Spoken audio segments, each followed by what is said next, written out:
हाँ बबुआ समोसा रहल। पापा तुम लेबा।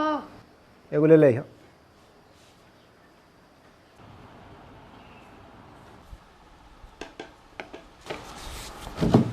पापा ई हमार ह ई तोहार ह।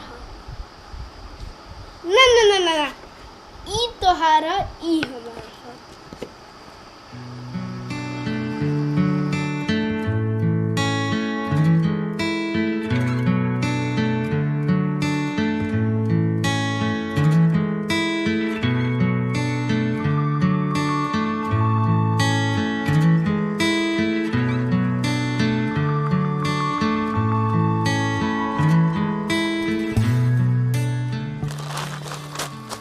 जबर के कह का हो हाँ झबरे की कह।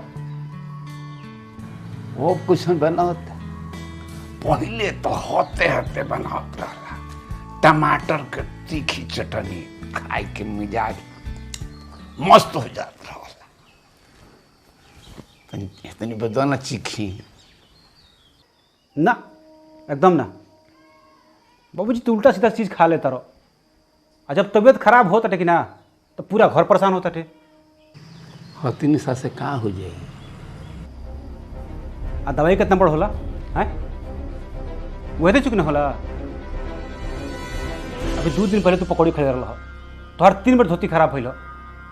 बाबूजी आदमी के उम्र के संगे अपना मन पर कंट्रोल करे के चाहिए। तू तो कुछ खा लेता रहो आ झेले के पड़ता टे हमरा के।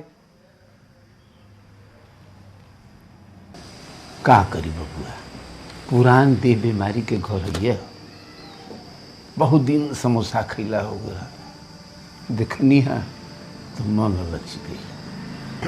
तू ठीक कहते रे बबुआ समयानुसार आदमी के मन मार लेवे के चाहिए। भगवानों के अजब लीला बा जब खाए पिए के दिन रहे तो व्यवस्था ना रहे। अब दिन दशा ठीक भइल तो शरीर का जवाब दे दिले बा। तुम खा लो खा लो।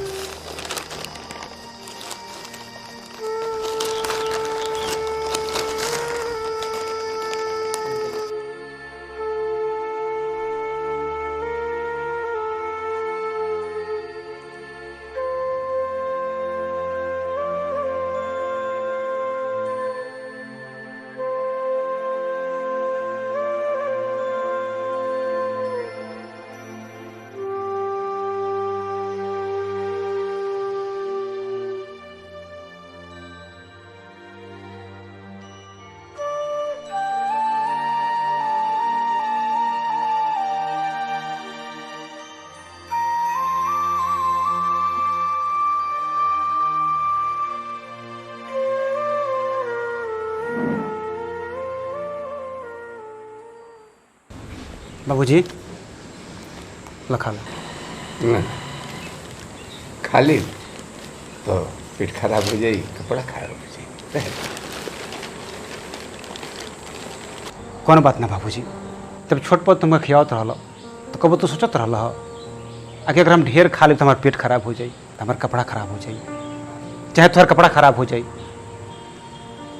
बाबूजी हमारा काज बुझा गया कि एगो समय के बाद ना आदमी फिर से लड़का हो जाला।